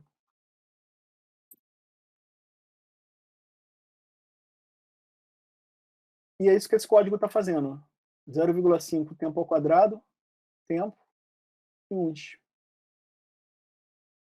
E o vetor B, ele vai ser as alturas. Eu só estou transpondo aqui porque aqui está um formato vetor linha e o vetor B é um vetor coluna. Repara que para resolver o sistema aqui eu uso A contra a barra B, da mesma forma que a gente fazia nos sistemas quadrados. Aqui eu vou construir uma malha para eu poder plotar a curva. Eu vou fazer x de 0 até 0,5 com uma alta resolução. Os pontos aqui estão espaçados não de 0,1 como aqui, mas de 0,01. E aqui está a equação, né? 0,5, 1/2 do g. O g vai ser o primeiro componente desse vetor x, x ao quadrado, mais o v0, que é o segundo componente aqui, vezes x, mais o S0, que é o terceiro componente. E depois eu ploto, como eu fiz naquela equação lá da reta. Deixa eu dar esse código para vocês aqui. Vou colocar ele no chat de novo.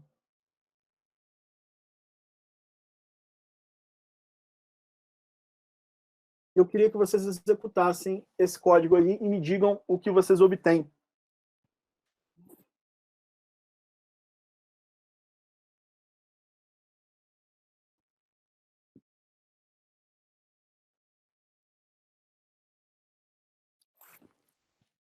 Se eu tomo um pouco d'água, tô com a boca seca já.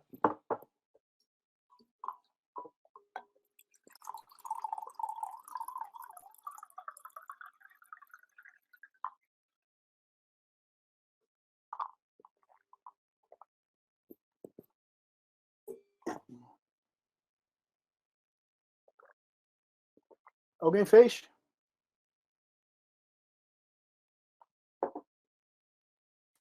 Espera aí, vou fazer agora. Vamos.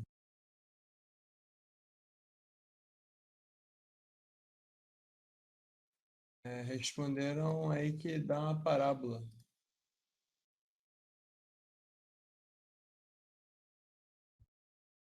Foi isso aqui que vocês obtiveram?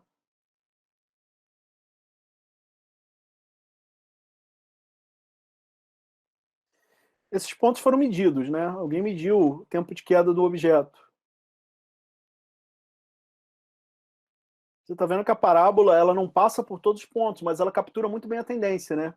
Esses desvios aqui com relação à parábola são o quê? Tem duas fontes. Erro na medição e essa equação cinemática, ela não leva em conta a resistência do ar, né?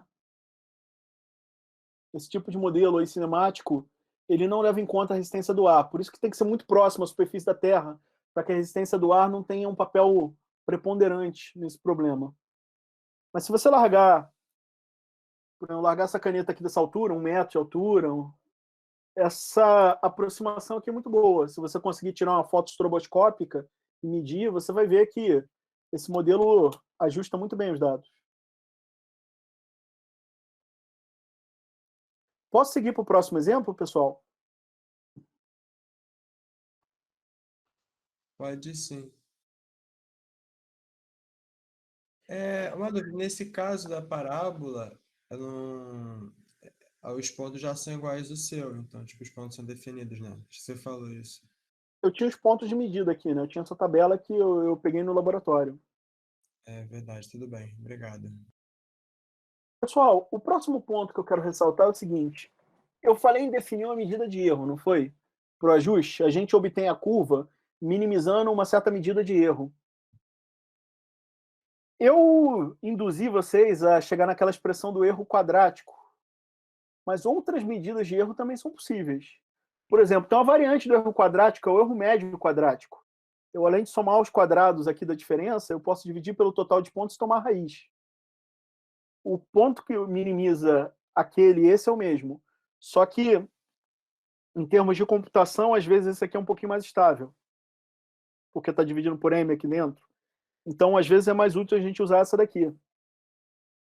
Aquela medida mais natural de erro, que somaria o módulo, também pode ser usada. Eu tenho problema calcular derivada ali, mas derivada não é a única forma que eu tenho de minimizar aquele problema.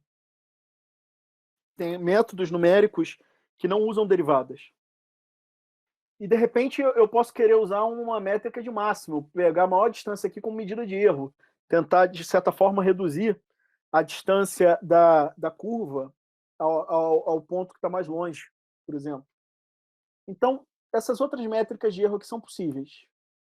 Eu queria ilustrar aqui a diferença delas nesse exemplo aqui. Vocês estão vendo esses pontos rosa aqui? E um ponto vermelho?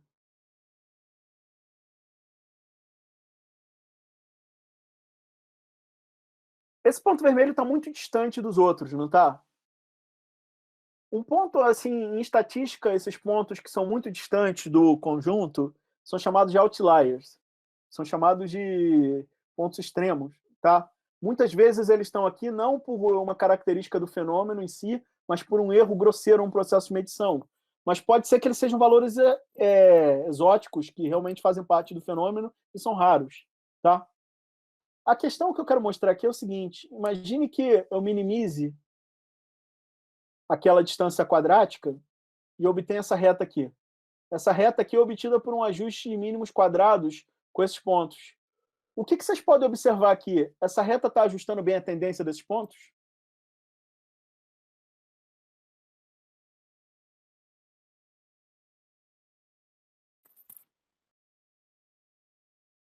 Vocês conseguiriam pensar numa reta que ajusta melhor isso aqui?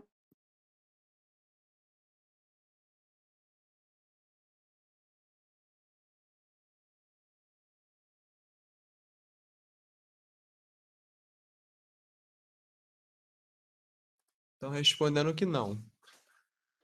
Vocês acham que essa aqui é a melhor reta que captura essa tendência?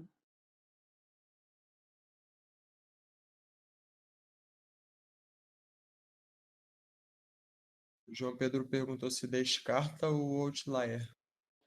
O que o outlier está fazendo com essa reta aqui? Vocês conseguem ver? Se não tivesse o outlier, vocês acham que essa seria a reta que ajustaria esses pontos aqui ou não? Professor, o Rafael disse que não. Se descer um pouco, seria melhor. Se eu tirar o outlier ele tem um efeito ele é tipo um ímã, que ele vai puxando a reta para cima, não é? Ele tá, de certa forma, entortando, ele está rotacionando um pouco essa reta e transladando ela um pouquinho para cima, não está? Vocês podem ver que ela não está passando aqui no meio desses pontos aqui por causa do efeito gravitacional desse ponto aqui nela, né? Isso aqui é como se fosse uma estrela hipermassiva aqui que está exercendo alguma influência nessa reta aqui, né? Concordam? Será que não tem uma maneira de eu me livrar, mínimos quadrados, eu lamento informar, outlier na minimização de norma 2, na minimização de erro médio quadrático, tem um peso enorme. Outlier estraga essa regressão. Será que não tem uma maneira de eu me livrar da influência desse outlier, não? Tem, senão não estava falando, né? Olha o que acontece se eu ajustar minha reta, minimizando não aquele erro médio quadrático, mas minimizando o erro médio, aquele erro definido pelo módulo. A influência do outlier foi embora. Concordam comigo? Então, a regressão com erro médio, em vez do erro médio quadrático, é muito mais robusta a outliers. Ah, se ela é mais robusta, sim, por que você não usa ela em relação ao outro? É que, numericamente, ela é mais complicada. No caso do erro médio quadrático, eu dei uma fórmula fechada para vocês, né? Ele tem uma solução analítica, é resolver a equação normal. No caso do erro médio, não tem uma fórmula analítica. Você tem que resolver por um processo numérico e que, muitas vezes, você não consegue derivar porque você pode estar pegando um módulo de zero, por exemplo. Tá? É mais complicado, mas tem como resolver isso. Você tem como resolver isso com programação convexa. Tá? Então, tem métodos para fazer, tanto que foi feito aqui. Mas o padrão, eu diria que o padrão é fazer pelo erro médio quadrático pela fórmula analítica, pela praticidade. Quase sempre é uma boa relação de compromisso entre custo e eficiência. Mas quando você tem outliers, é melhor você fazer na norma 1. A título de exemplo, eu vou mostrar aqui o erro máximo. Se você tentar, o erro máximo é o pior caso aqui. Por quê? Porque o outlier vai tirar completamente a reta dele daqui, né? Você, no erro máximo, tenta minimizar a distância entre o ponto que está mais distante da reta e a reta, né? Como esse ponto aqui é o que está mais, ele acaba trazendo ela para cá. Eu vou deixar esse código aqui com vocês.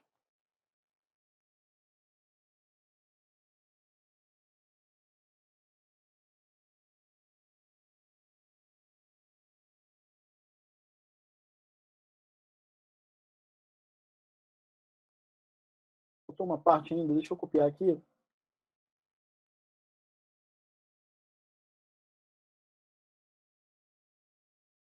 Esse código, todos os códigos estão no AVA. Esse código aqui, o que ele faz é gerar essa figura que vocês acabaram de ver, tá? Tem dados aqui que eu coloquei, eu defini as funções de erro aqui, e esse fminsert é um comando do MATLAB que minimiza uma função. Eu só preciso dar um chute inicial. Eu estou dando chute inicial aqui com 1. Depois eu avalio os polinômios, tá, para construir a reta e ploto. Então, estuda esse código com mais calma, mas o que ele vai fazer é gerar essa figura aqui que vocês viram aqui. Tá? Na aula de laboratório, a gente pode voltar mais a esse ponto com calma. Para fechar a aula de hoje, pessoal, eu queria usar um último exemplo bem contemporâneo. Vocês estão vendo aqui os dados da Covid-19 no município do Rio de Janeiro, entre 1º de março do ano passado e 31 de março desse ano. Tá? Então, o primeiro ponto aqui é 1º de março do ano passado, o último ponto é 31 de março desse ano. Vocês estão vendo aqui o número de novos casos por dia. Vocês estão vendo que a cidade do Rio passou 3 grandes ondas, né? Está saindo da 3ª agora. Você pode pensar que tem umas ondinhas intermediárias aqui. O que eu queria chamar a atenção, esses dados são muito ruidosos, né? Tem muita flutuação aqui. Então, na televisão, vocês veem que passarem uma média móvel para ajustar isso aqui, né? O que eu queria fazer com vocês como tarefa aqui agora é o seguinte. A gente sabe que essas subidas são muito rápidas, né? Você tem um crescimento exponencial aqui na subida. A descida não desce tão rápido. Às vezes a descida é mais lenta. Olha aqui, foi mais lento que aqui. Aqui foi mais lento. Agora vai ser mais lento também. Agora, uma curva exponencial, ela deve aproximar bem uma parte desse processo de subida, né? Porque os novos casos na fase de expansão da epidemia crescem exponencialmente. Então, novos casos aqui é aproximadamente uma função desse tipo. Uma constante vezes uma exponencial de uma taxa vezes o tempo.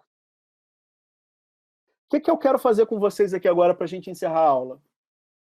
Eu quero pegar aqui de 1º de março até um pouquinho depois, do ano passado, e eu quero ajustar uma curva exponencial a esses dados aqui.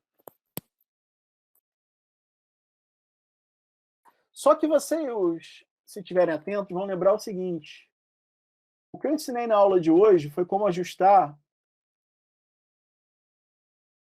funções desse tipo aqui, né?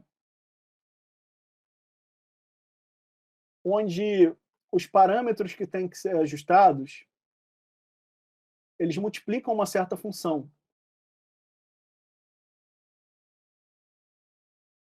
Aquela função que eu estou propondo ali, ela é um n. Aquela função que eu estou propondo ali no slide, do tempo, né? Ela é um n exponencial de beta-t. Eu tenho um parâmetro multiplicando a função aqui. Então, aqui está nesse formato aqui. O problema aqui é o seguinte. Esse cara aqui seria o φ1. Só que o que você está vendo aqui é que esse φ1 tem um parâmetro beta dentro, né? Então, no fundo, aqui eu estou tentando fazer o seguinte. Eu estou fazendo um n φ1 do tempo e de beta. Eu tenho um parâmetro dentro da função base. Então, isso aqui não é mais um problema de mínimos quadrados linear. Isso aqui seria um problema de mínimos quadrados não linear. Por causa dessa função aqui depender do parâmetro. E para resolver esse problema de mínimos quadrados não linear, eu preciso usar uma versão multidimensional do método de Newton, que eu não ensinei para vocês. O que eu vou fazer nesse problema aqui, esse problema, felizmente, dá para a gente dar uma roubadinha e linearizar o problema.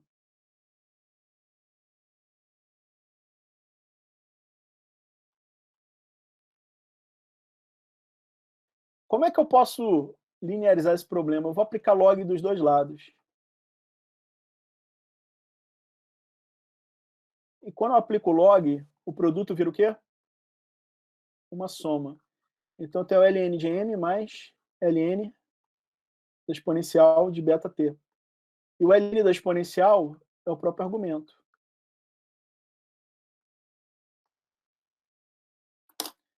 Então, aplicando o log dos dois lados, vê que eu consegui colocar os parâmetros naquele formato canônico que a gente sabe resolver?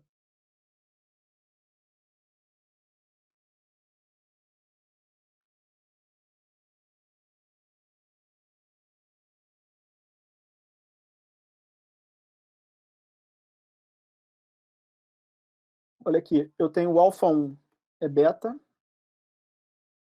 o alfa2 é ln de n, o φ1 de t é t, o φ2 de t é 1.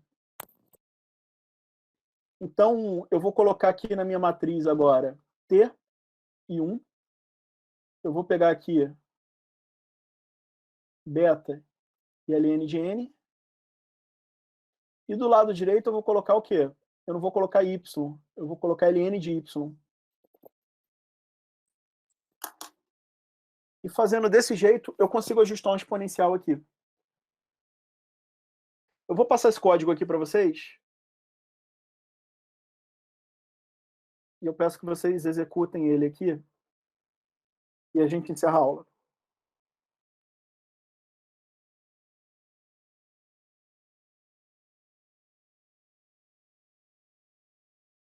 Professor, não entendi direito. Esse código que você acabou de mandar é para quê?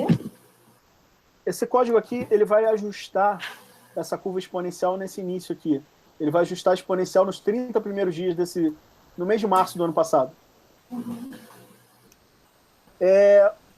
O que eu estou mostrando aqui, eu estou carregando os dados. Ah, vocês não têm a planilha de dados. Espera aí. Vou deixar a planilha no AVA, vocês podem executar depois. Agora vocês não vão conseguir executar sem a planilha. Estou carregando os dados aqui da Covid. Deu um monte de erro aqui. Eu estou fazendo a média móvel aqui. Tá? Eu faço um laço aqui para fazer a média móvel de 7 dias. Aí o que eu vou fazer depois é o seguinte, eu vou pegar os 30 primeiros dias desses dados e vou construir aquele sistema da regressão lá, com x e com 1. E no y, o log do y. No b, o log do y. Eu resolvo, pego os coeficientes e depois eu faço o seguinte, ó. O parâmetro n é a exponencial do log de n. E o parâmetro beta está aqui, ó, o x1. Depois eu ajusto aqui. Se vocês fizerem isso, ó, eles vão ter essa exponencial aqui.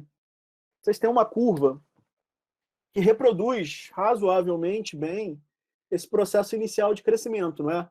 Para que serve uma curva dessa? Se eu ajusto uma exponencial ali no início, eu posso pegar quantos casos eu vou ter amanhã, depois de amanhã. Eu posso tentar usar essa curva para inferir isso, entendeu? Por que você não usa essa exponencial para prever quantos vai ter na semana que vem? A exponencial vai crescer aqui assim, né? Ela não vai pegar essa tendência aqui. Eu estou ajustando só um pedaço desse conjunto de dados para uma exponencial, né? Então, o horizonte de previsibilidade que ela dá é limitado também. 3 dias, 5 dias. Tá?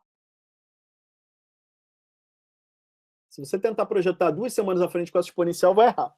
Eu te garanto. Mas você pode, sei lá, de 3 em 3 dias você refaz isso, você recalcula a curva e vai sempre atualizando a sua previsão, está sempre refinando a sua previsão, tá certo?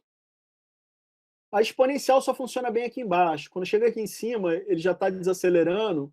Aqui é melhor usar uma curva polinomial.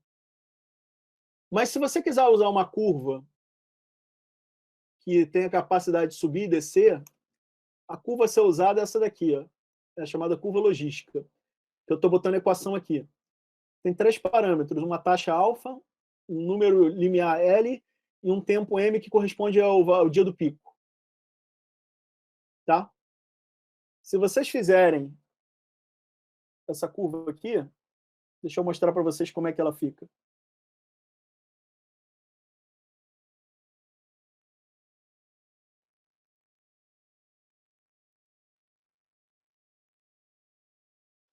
Isso aqui eu e o meu colega Fernando, do Instituto Politécnico de Leiria, em Portugal, fizemos um ajuste com os dados de Portugal.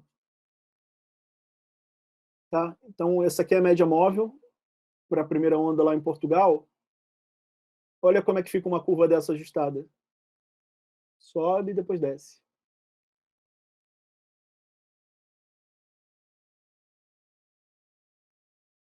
Mas isso aí parece que tem mais de uma linha, no mínimo 2. Aqui são os dados, e isso aqui é um envelope de confiabilidade. Você não vai tentar com esse tipo de previsão aqui adivinhar o valor exato que você vai errar. Dá para fazer com isso aqui, com a exponencial, ali nos 30 primeiros dias, você ter uma ideia. Estão morrendo, estão tendo 500 casos por dia. Se você dizer que amanhã são 600, ou você dizer que amanhã são 800, tem diferença. Faz diferença ser 605, 615, 620? A informação que você quer ter grossa aqui é a ordem de grandeza. Então, se você consegue botar um envelope desse entre tanto e tanto, já é uma informação muito útil para a tomada de decisão. Por exemplo, você pode deixar um gestor de hospital pronto, ou você pode, o sistema hospitalar de amanhã vai precisar, vamos ter 600 casos, então espera mais 15 leitos, a gente vai precisar de UTI amanhã. Se for 800, espera mais 20, entendeu? Entendi. Deixa eu... Mas aqui, no Observatório Fluminense da Covid, a gente tem feito essa previsão semanal. Está fazendo só 1 ano já. Olha aqui o gráfico de previsão nosso. Aqui é para o estado do Rio, aqui é para o município do Rio. Vocês estão vendo a gente usa 14 dias ou 30 dias para trás e prevê 14 dias para frente. Tá? Vocês estão vendo essa curva aqui, essa curva meio tracejadinha aqui, ela tem uma curvatura, não tem? Essa curva aqui é uma curva desse tipo aqui. Só que a gente não a gente só está ajustando a tendência recente, porque isso aqui perde memória fácil, esse tipo de processo. Então, eu usar a informação que eu tenho aqui para trás não vai contribuir em nada, vai até atrapalhar eu inferir a tendência. Eu preciso olhar só as últimas 2 semanas e a gente prevê com bastante segurança, 90% de acerto, 80% de acerto, os intervalos para a semana à frente. Para 2 semanas a gente já erra, mas de 7 em 7 dias a gente está recalculando, então para a semana seguinte a gente sempre está acertando. Quase sempre. Está vendo aqui? Tem cenário que prevê um pouquinho de subida ainda, mas o cenário médio é de descida, a maioria dos cenários são de descida, né? Isso aqui é um curso introdutório. Num curso de estatística, vocês veriam como calcular esse envelope, tá? A boa notícia, os pacotes tipo Octave, MATLAB, Scilab, calculam esse envelope para você de graça. Eles têm comando para fazer isso. Naqueles gráficos que você mostrou, o que eu quis dizer que pareciam que tinham 2 linhas. Eu vi, né, que tinha a linha principal, a margem, né? Mas parecia que tinha outra. Ah, peraí. Aqui. Essa mais. Essa roxa aqui forte. que você está dizendo? Isso. Essa aqui é a mesma curva dessa. O Fernando só colocou esse colorido aqui para dizer que está dentro do envelope. Mas como assim? Esses dados aqui. Esses dados aqui, isso aqui foi no início da pandemia em Portugal. Esses dados aqui ainda não eram coletados com uma frequência muito boa, então o nível de confiança estatístico nesses dados é baixo. Aqui, o sistema de monitoramento já estava mais consolidado. Então, a gente acredita que o real aqui não era uma curva assim, era uma curva que está dentro desse envelope aqui. Aqui se testava pouco, entendeu? A partir daqui, ó, começou a se testar mais. Deixa eu mostrar os testes para vocês. Isso aqui é o número de testes positivos por dia. Você vê que no início está meio intermitente, mas chega um ponto aqui que a linha passa a ficar mais estável, tá vendo? É porque aqui começou a se testar, começou-se a fazer medidas num volume maior, então os dados estabilizaram. Essa região que está fora, os dados não estão estáveis. Aqui, os dados estáveis, esse roxo aqui é para sinalizar que eles caíram dentro do envelope. Tá? Entendi. Mas esse início diferente quer dizer o quê? Aqui é o seguinte, você testava pouco. Imagina você está tendo... Nessa faixa aqui, você está tendo 700 confirmações por dia. Aqui você está tendo 100, mas o real devia ser 200, entendeu?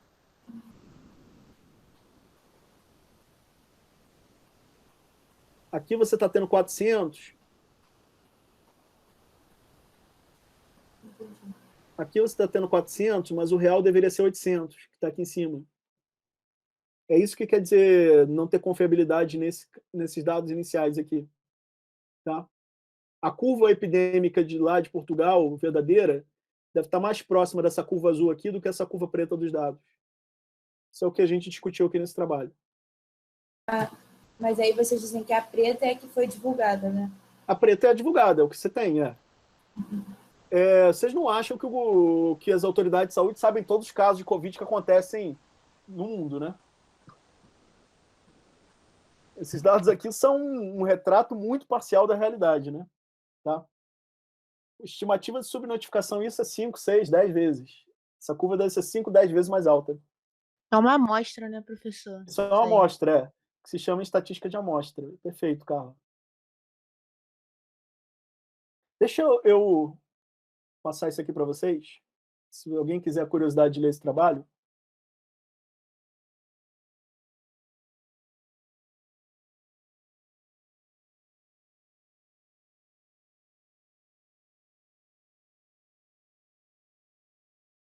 Eita.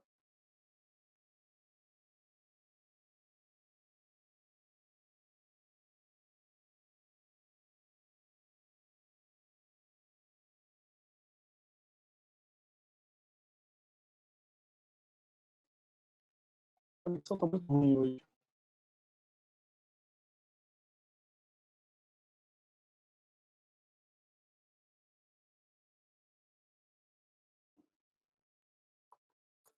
aqui o PDF.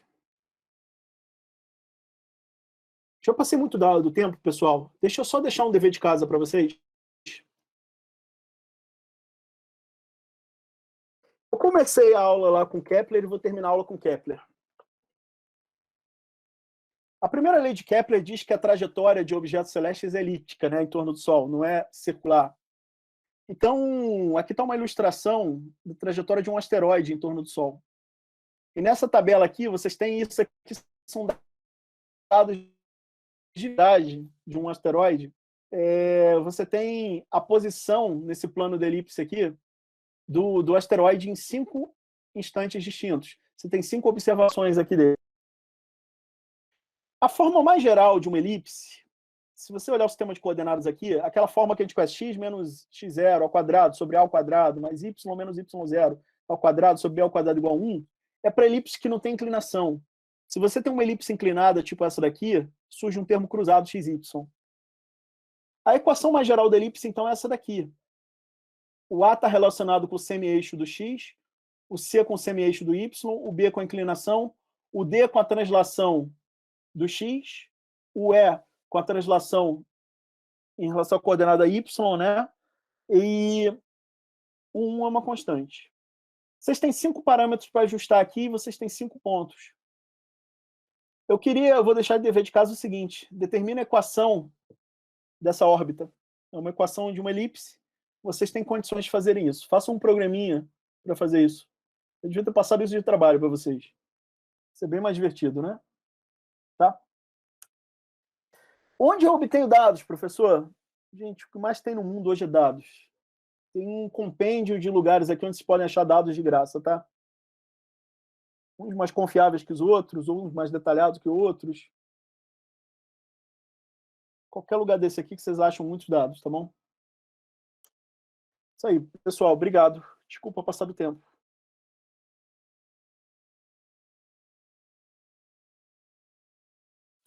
Tchau, professor. Boa tarde para o senhor.